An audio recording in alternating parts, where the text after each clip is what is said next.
This is an unboxing and initial impressions review for the Sig Sauer MCX Rattler. The Rattler is the latest of the MCX line, the previous model being the MCX Virtus, which shares a lot of similarities, but the Rattler does have an upgraded bolt carrier group, which you'll get to see in just a little bit. Full disclosure, I did already open this box and pick up the weapon itself just to inspect it, but I put it back in the box so you can see exactly what it's like when you yourself purchase it. This is the original box that comes with the Sig Sauer Rattler, which in my opinion is a rather large box for a very small gun. The gun itself probably gets to about right here, and the rest is pretty much empty space. Now we go ahead and open it, and we'll be able to see that here's the Sig Sauer Rattler. Here's a compartment for your magazine, a place for your accessories, and where your paperwork is. Take a look at the magazine. It is a Lancer magazine. This is what comes with the Rattler. And truth be told, I didn't know too much about magazines. I'm used to the full metal body magazines that come with the M4 when you're in the Army. But after doing a little bit of homework, I did find out just how highly regarded the Lancer magazines are. This is a very good quality magazine, and I am happy it came with the Rattler. Now, it is interesting to note that Lancer does make a 300 blackout specific magazine, but Sig Sauer actually sends you the 5.56 magazine, as you can see right there. Now, we all do know that the 300 blackout is interchangeable with the 5.56 magazine, so that doesn't really matter too much. I just thought it was interesting that despite Lancer making the 300 blackout magazine, Sig Sauer sends you the 5.56. So, taking a look at this magazine, as I squeeze it a little bit, I don't really see it giving too much. There aren't any weird creaks or squeaks that I can hear.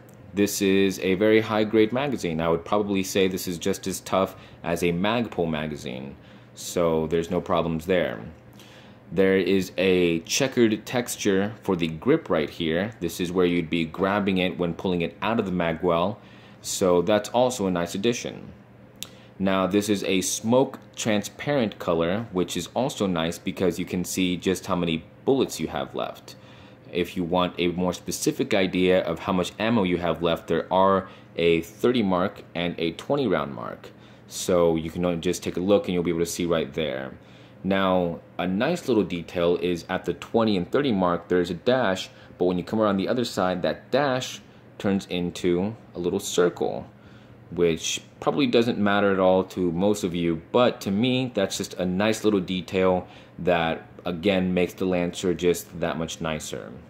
Moving to the top, there is a metal receiving end, the part that locks into the magwell, and there's also a metal follower. Obviously, the spring is made of metal, and the bottom is actually plastic. I'm sure that's a high-grade polymer as well. Overall, I'm very happy with this magazine. Now, truthfully, I will probably not get any more Lancer magazines just because a quick look online let me know how pricey they are, but I am happy that they did ship it with this. I would have been just as equally happy if they shipped this with a full metal bodied M16 Colt magazine, especially if it meant a lower price on the Rattler itself. But as it stands, this is very nice. I'm happy to have it. I'll be happy to use it.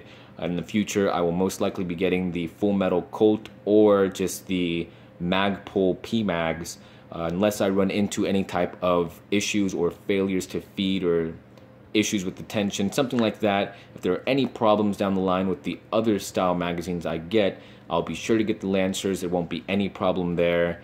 But if I don't need it, I probably won't be getting it just because of the price. So there's your last look here. We'll put that back. Right next door is a little bag with an Allen key and a ring. Now, for those who might not know, this ring is actually a spacer ring for those of us that plan on attaching suppressors. These are really meant to be able to properly space your muzzle device or suppressor adapter forward, because the flash hider that's on there now is a little bit tucked behind the shroud of the handguard. So when you go to tighten your suppressor, it might hit the handguard before it actually tightens down all the way, which is bad news.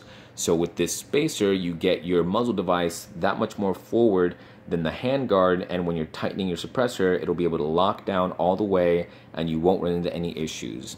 Very cool. Sig actually sent one of these guys, otherwise you'd have to buy it yourself. Granted, it's not that pricey, but it is a very neat addition and something that I think is intuitive on their part. The Allen key is for a few of the components of the upper receiver that you can actually unscrew and replace should those break down and wear out, instead of having to replace the entire upper, which is another very nice thing about the MCX line as a whole. This is a feature that you'll also find on the Virtus as well as the Rattler. So that's very cool, and I'll get to those points a little bit later and show you exactly where this Allen key would be going. Next to that, we have a safety lock. Now, this is probably not exciting to you, but I'm happy this is all black. Most of these types of locks will be a gross neon orange, and I don't like those too much. But I do like this all black. I plan to putting a whole bunch of things on my Rattler, and they're all going to be black. So having a black lock just makes it that much sleeker, that much cooler. And we all know you're only as good as you look. It's not true. We also have the Sig MCX Owner's Manual. There is not an image of the MCX Rattler on here, but as I said, the Virtus, like shown here, is identical to the Rattler with the exception of the bolt carrier group, as shown right here. Quick flip through, very small, very easy to put into your range bag.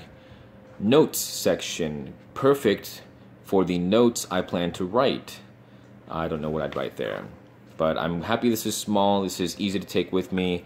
I will be giving this a look through before really getting into any range time with the Rattler, just to make sure that I do know everything about this. As close as it is to an AR platform, so many of the internals are different that I just want to make sure that everything is as it should be. Congratulations on your purchase. Thank you, Sig Sauer. This is promotional for their bullets. Look at that. Although it's all handgun bullets, that's okay. Ah, here we go. 300 blackout. Now, this is my first 300 blackout gun. I'm used to the Army ammunition 5.56. Even when I left the Army, I had a 5.56 Noveski. This is my first caliber different from either 9mm or 5.56. So for those of you who have a Rattler and have had a chance to be at the range and test a bunch of different type of ammo, please let me know what has worked best. I'm not excited to have to buy a whole bunch of expensive ammunition only to find that one of them is as accurate and does as good groups as I want, and the rest are pretty much for nothing. So if you do know, go ahead and leave a comment, let me know. I'll be very grateful for any advice and further guidance. And there's that. Warning! This firearm is chambered in 300 blackout / 7.62 by 35mm. Accidentally, this is letting you know to not put your 5.56 ammunition inside your 300 blackout, which is important for those of us who have more than one AR style rifle, since we will almost likely also have a 5.56, and the parts are so interchangeable, specifically the mags. Just like I showed you, this is a 5.56 magazine, so you don't want to put 5.56 into your 300 blackout, and vice versa, you don't want to put 300 blackout into your 5.56 AR-15. So it's nice that they gave this warning. Fortunately, I don't have any other rifle besides this. I couldn't even afford it if I wanted to, but for those of us who do, nice reminder.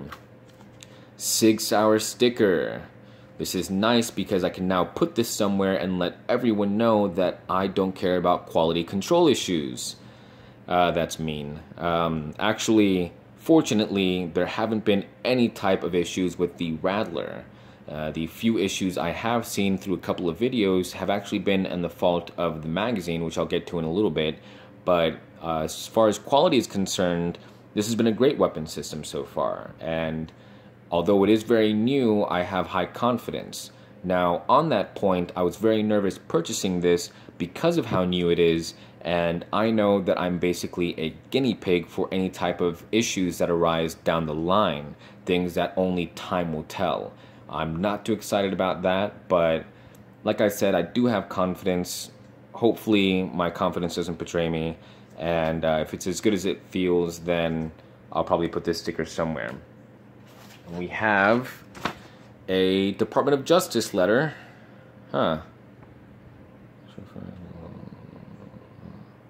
Oh, okay. Interesting. This is a small printout of the ATF letter that okays the Sig Brace. For those of us who don't know, the Sig Brace, although not invented by Sig Sauer, was made popular and successfully marketed by Sig Sauer as the answer to those of us who want a small barrel on their AR-15 and not have to jump those hurdles of having to file a Form 1, pay your $200, wait X amount of months just to be able to play with your short-barreled AR-15. Because of this, we can now just use a Sig Brace, which is as close to we get with a buttstock without having to do all the paperwork. This also, now that I'm reading a little bit more, touches base on being able to shoulder your Sig Brace and it would not alter the classification. Previously, people thought that if you were to shoulder your pistol AR, it would immediately just be classified as an SBR, but logic prevailed and that's not the case. And we do have to give Sig the big thanks for that. Receipt, $0. I wish that was true. That's not true at all. I did pay for this. This was not free, not any type of loaner at all. Paid for this with my own money, and I actually got this off of Gunbroker. Now, MSRP on this guy is $2,500 to $2,700, which to me is ridiculous. That's an insane amount of money. I wouldn't be able to spend that much money if you're rich or you just happen to have disposable income and are able to. Go ahead. I would actually encourage you before you do so to at least shop around a little bit and try to find the best price. That's what I always do. But if you don't care and have the money, go for it. If you talk to gun shops, you will probably be able to find this for at least $2,300, maybe a little less. I got this on Gunbroker for $2,000 flat. Well, 2005. And with the FFL and shipping transfer, it was $35. So in total, it's $2,040, which isn't bad. Not bad at all. Here we have the Sig Spacer, which I'm just now inventing that name for. It is a little Sig emblem on this styrofoam spacer that does allow for this to be shipped without bouncing around the box. So now we pick up the Rattler, take a look at that, and actually as soon as I pick it up, I'm immediately reminded of my actual first impression of this when I first ever held one in a gun store, which was, holy crap, this thing is so freaking heavy. Why is it this heavy? This is just a 5.5-inch barrel and it feels like 14.5 inches. Now, it is deceptive. This is, I believe, 5.5 pounds unloaded. So, I don't know. This feels like a lot more than 5 pounds, but whatever. I do have to say, though, as soon as you handle it for just a little bit, the weight is immediately comfortable. This goes from being heavy to being tough. This doesn't feel flimsy like the lightweight AR-15 pistols do. And this just feels, it gives you confidence feeling this type of weight. You know that it can be banged around and it won't just break apart on you. This over here is an instructional safety here. This is just letting you know you have to read your manual before you start playing around with this gun. Let's take this off real quick. Now actually, as I take this off and I'm holding it by the pistol grip, I do have my immediate complaint of this grip.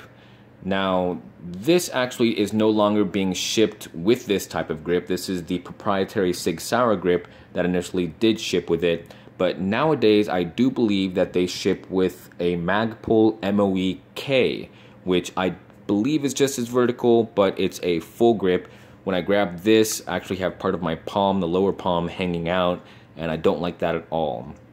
Another thing I don't like about this vertical grip is when I do go for my natural grip on here, my trigger finger is pretty far into that trigger well, which is uncomfortable for me. I'm kind of squeezing the trigger with my knuckle, which is a little crazy.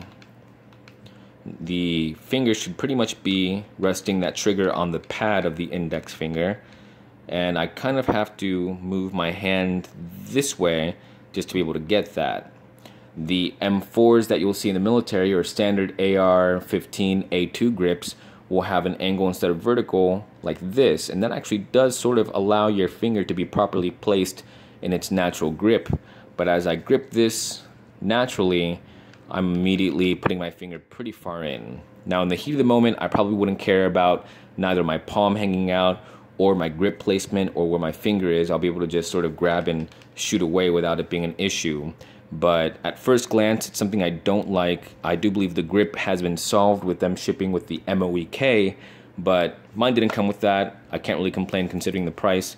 So it is what it is. Now, there are a lot of ambidextrous controls. The magazine release is ambidextrous right here and right here. The fire select is also ambidextrous right there and right there. And I actually do have to say I don't like that. I don't like the fire select being ambidextrous because when I go to the fire position, it actually bumps my knuckle, as you'll see right here. And that's uncomfortable. Again, this is something that I can not only swap out, but in the heat of the moment wouldn't probably notice at all.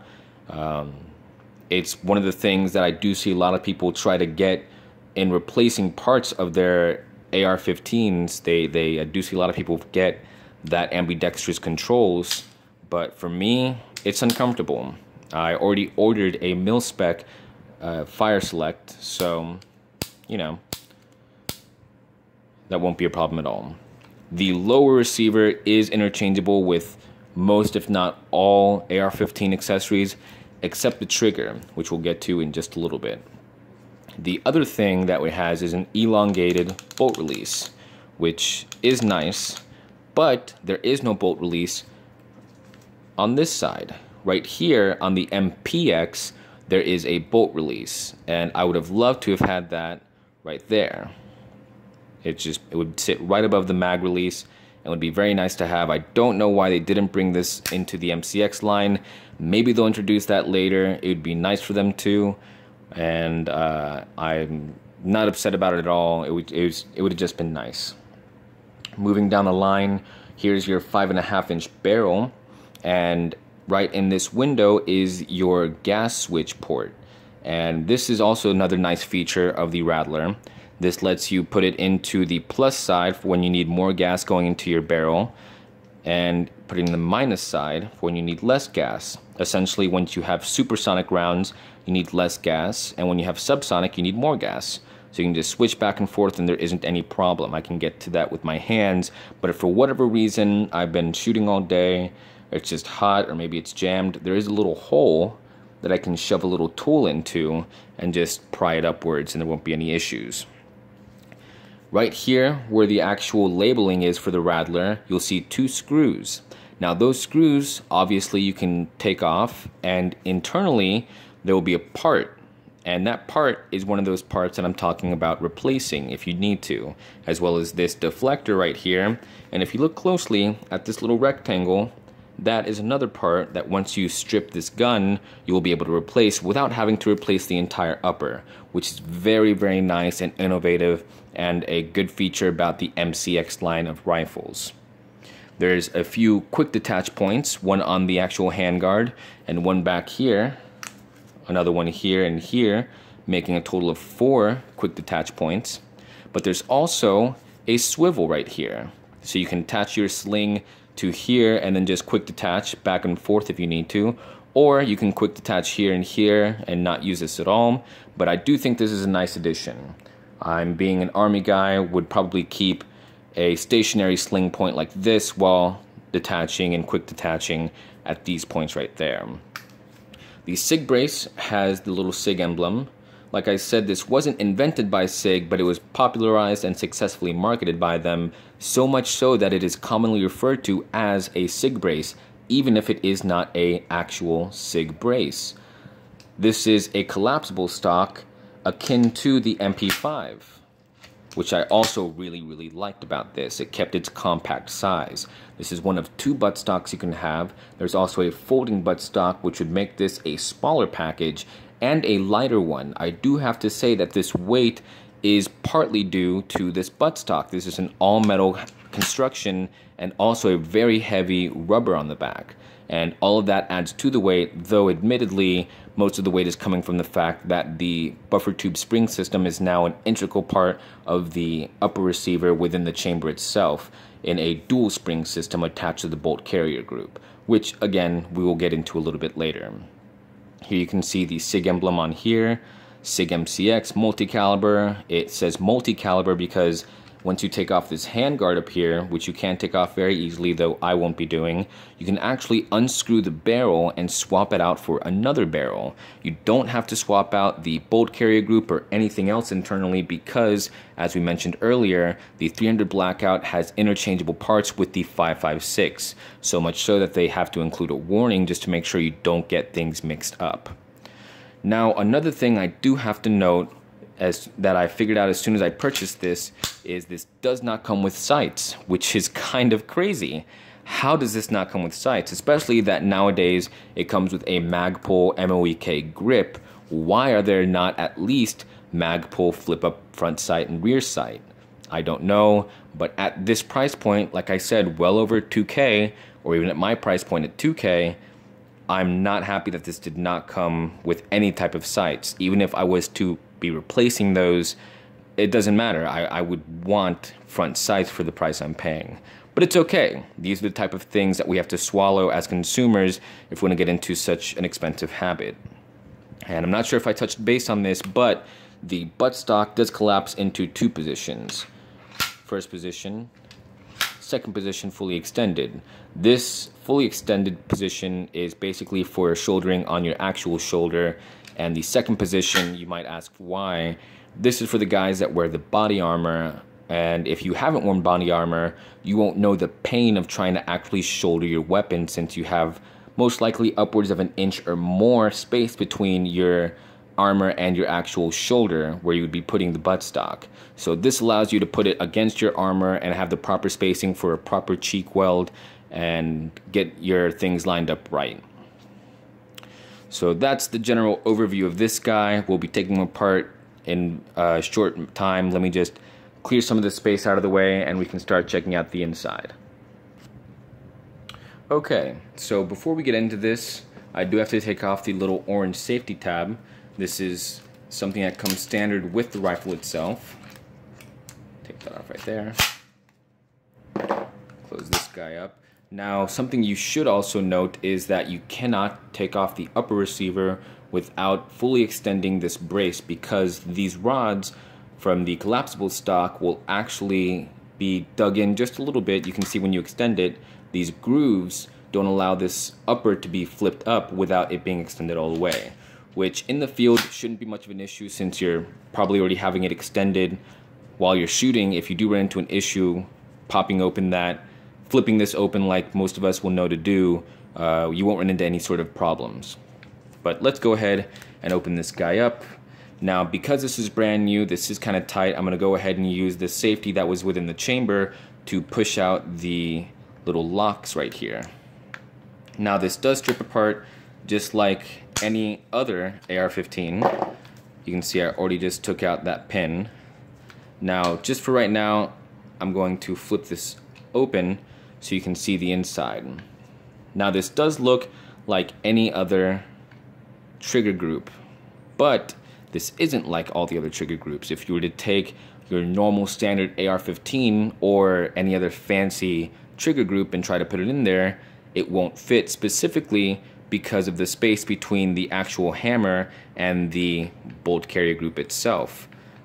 Put this on fire and put that forward. You can see there is a difference. This sits way lower than your actual AR-15 or standard AR-15 hammers do. So it won't work. Don't try. It's a waste of money. But they do have a few aftermarket ones that you can get. I believe Geissele, or however the hell you pronounce it. They make some. They are pricey, but they are equally as pricey as they are high quality. I trust in them a lot and usually would have them in my AR, but unfortunately I'm waiting till my next paycheck because my bank account is crying from having to have bought this. Now let's go ahead and take off this pin. Just gonna get this a little lower.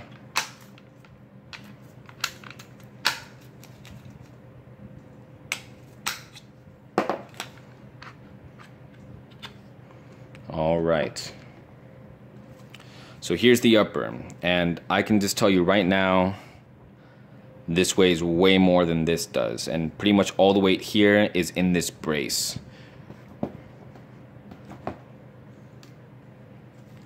Here you can actually see those two screws I talked about earlier with that little rectangle. You take out these screws and you can get to the star chamber and replace things there. And once we take out the charging handle, you'll immediately see this weird spring. What is this? This is the proprietary new system that Sig Sauer uses instead of a classic buffer tube spring system. These are the dual springs I was talking about. And when we take it out with the charging handle,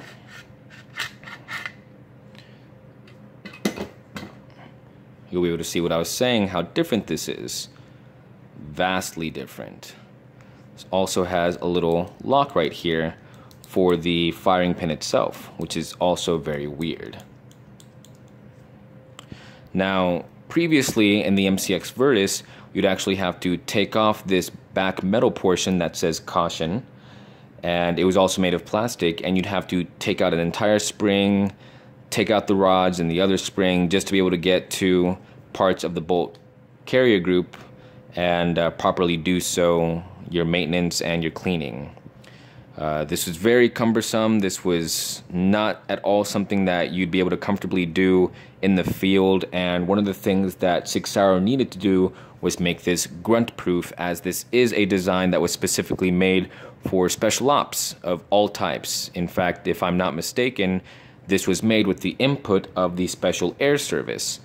So this is a very specific weapon for a very specific need of the Special Forces. You can take a better look at that all the way around. Now also, the charging handle is proprietary. Your standard AR-15 charging handle will not work on this.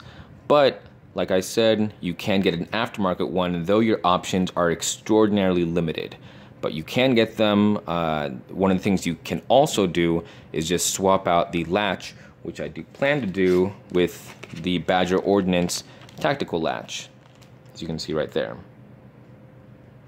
I'll just be taking out that pin and putting that there. In fact, I'm not a big fan of the ambidextrous ones. This spring is so tight. But anyway, I'm not a big fan of the ambidextrous. I will probably be taking this side off completely and just leaving that one side. It's what I'm used to, it's what I like, and as you'll see in just a little bit, the actual accessories I'll be putting would make it a little bit difficult for me to get in and pull this charging handle as one properly should when needing to charge it in the field in a fight. One of the other things I should note is that previously in the MCX models you would see a little spring and pad back here that would allow for the proper pressure when placing these upper and lower together, so that it wouldn't have any sort of jiggling. It would be very tight feeling, very firm feeling. It'd be awesome feeling, basically. Nowadays, to save on money, which is hysterical considering the price of this guy, they've invented this little wedge, which you can see right here. It's like a silicone, maybe? I can only assume so because of the heat that it would probably be exposed to. And what this wedge does, you can see it's kind of thick right there. This allows for that tension that I was talking about when you're putting it back together. Speaking of putting it back together, let's go ahead and get this upper attached back to the lower.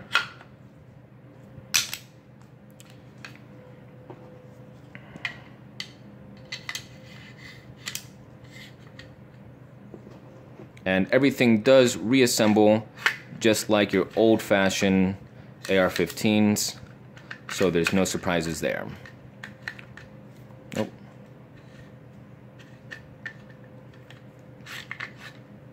To get that forward, there you go. Now here is where the pain in the ass is.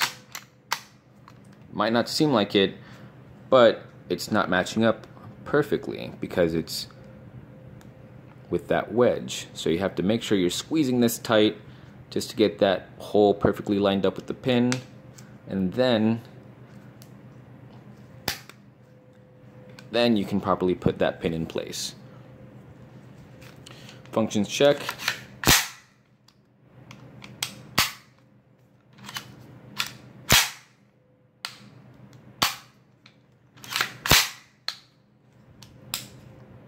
Now I do have to say the trigger isn't bad. I initially heard moderately bad things about the trigger, but it's not bad at all. The actual pull itself, if we take a closer look, that's all the take up right there. Then you hit the wall and you pull the trigger. Let's look at the reset.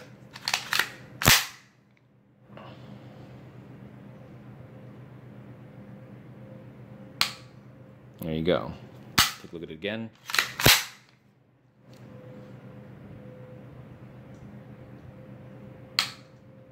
It's a very positive reset, not only loud but stimulatingly so. You can feel it kicking you back, and you can just go right back into shooting, no issues at all. Would I like a different trigger? Yeah, of course. I'm gonna probably end up getting one of those super expensive flat-faced Geissele triggers, but that's just between you and me. So let's take a look at some of the accessories I'll be adding to this and why I got them. Here we have an MA Tech classic military issue backup iron sight. Why would I use this? It's what I'm used to. This is what I was issued. This is what I'm comfortable with. I don't plan on shooting this all the way out to 600 yards, mind you, but this gun actually was, because it was for the Special Forces, was tuned to be able to shoot out to 200 yards effectively, maybe even more. And also, of course, this is perfect for close quarters combat. Here you can see that it flips right up, no problem. And this is the actual one I had in Afghanistan. This is just a little take-home souvenir, basically. I also have another Army issue sight. This is the front sight post. This is a Knights Armament 99051 flip-up front sight post. This more classically is known as the Mark 18 front sight post. Essentially, this is exactly like the A-frame front sight post slash gas block that you'd be getting on your standard M4s, but this is the one that was issued to the guys using Mark 18s. Why? Because the Mark 18 with a shorter barrel, I believe it's 10.3 inches, as opposed to the M4's 14.5 inches, it didn't have that A-frame front sight. And the answer to that, of course, was, well, this guy. Knights Armament put this out as an attachment to the front Picatinny rail, and now you can flip it up, put it down, and it's exactly what we are used to as far as the sights are concerned in the standard issue military rifles. More specifically, I got this guy because it perfectly matches the height of this guy, so now I can zero without any issues. Had I gotten one of those fancy-dancy, low-profile Magpul ones, I'm not sure if I would have been able to zero